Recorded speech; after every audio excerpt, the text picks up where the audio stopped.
আমি বরাবরের মতোই অফিসে যাওয়ার জন্য রেডি হচ্ছিলাম। দেখলাম তখনও আমার মেয়েটা ঘুমোচ্ছিল। অফিস থেকে ফেরার সময় বাসার পাশের দোকান থেকে মেয়ের জন্য চকলেট কিনছিলাম।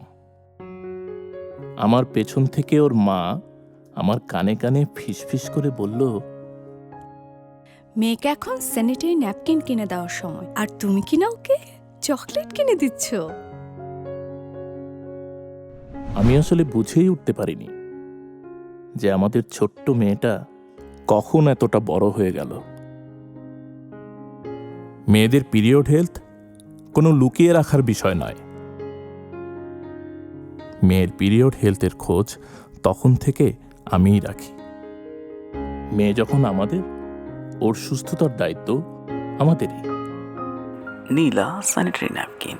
So soft, so gentle, so comfortable.